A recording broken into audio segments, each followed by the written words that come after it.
I'm joined once again this week by Stephanie Dobson. Stephanie is a lawyer and mediator at Henka Divorce Law here in Lloydminster. And Stephanie, we've done this a few times now, so I think our viewers are getting used to our conversations. Always about a difficult subject, though, divorce, and that's no different today. But today we're going to talk about resources that are available, and specifically books for people who are either in the separation process or thinking about divorce or going through a divorce. Let's talk about, first of all, what books you'd recommend for people who are going through any of these processes. Sure. So I've spent the last 15 years as I find things online or I go to conferences and I grab every single book I can find that helps families to transition through the separation and divorce in a positive way. And so I thought of kind of a fun topic for today is to feature some of my favorites. And so what I've done is I've grouped them. And the first ones I wanted to go over was some resources for kids.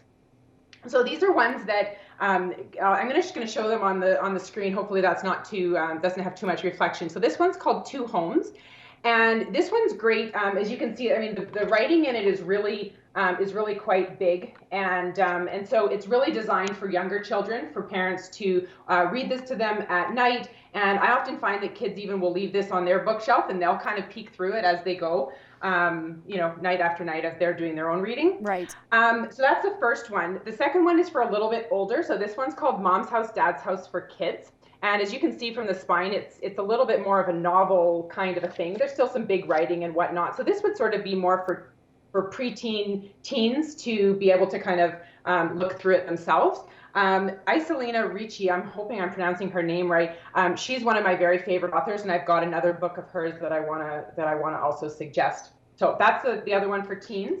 And then the last one for kids, this is a bit of more of a novel, but it's called Helping Your Kids Cope with Divorce, the Sandcastles Way. So this is actually a resource by the author has actually put on some live workshops and helps families to go through it. So there's sort of exercises that you can do with your kids and drawings and helping them, kind of day by day as you find their various needs. So those are the ones that I'd recommend for kids. Well, going through a divorce, as you know, Stephanie, is not easy. This is something that you deal with talking to families that are going through this all the time. What resources do you suggest for parents who are just learning to parent with two homes now instead of having that family dynamic? So this one is by that author that I had mentioned before, Iselina Ricci. It's called Mom's House, Dad's House. And this is a bit of a novel, and I use it all the time, so I've got my little sticky notes on it.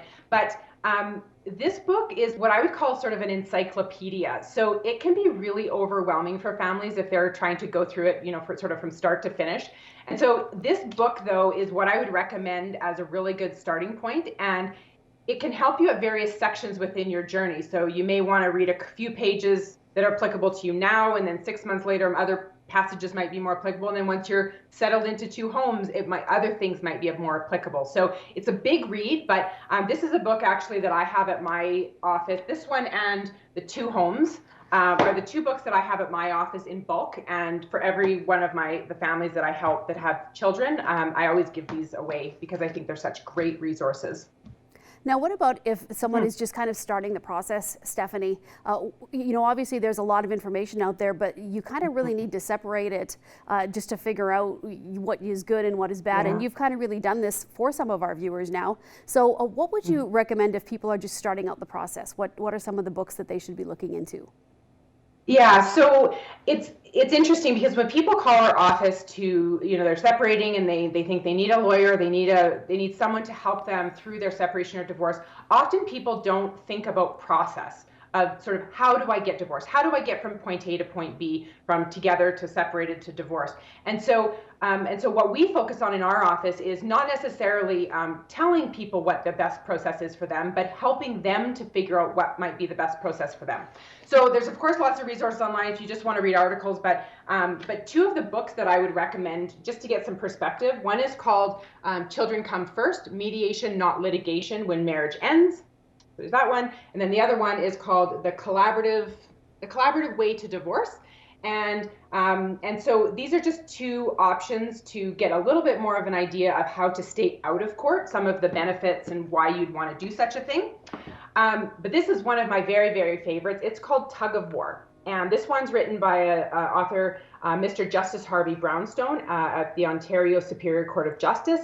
And he, being a family law judge and family law lawyer for many, many years before his judgeship, is the first one to dissuade people from coming into the courtroom. Sort of starts out the book by saying, you know, why would you want a stranger to decide your fate for you, for your family? And so, anyways, it goes on with lots of different reasons, and he's obviously got that experience from the court perspective, and as to why you would not want to put your family through the court process. Well, Stephanie, those are some good process ones. Yeah, and these have all been really great resources. If people are looking to just, you know, sometimes they don't catch it right during the interview, we'll obviously be posting this on our social media, but there will be a link on your website as well, and with a list of kind of all the resources there. So can you tell me how people can find you and look for you in your website? Sure. So if you go to henkadivorce.ca, under media engagement, I've got this TV series, and all of our previous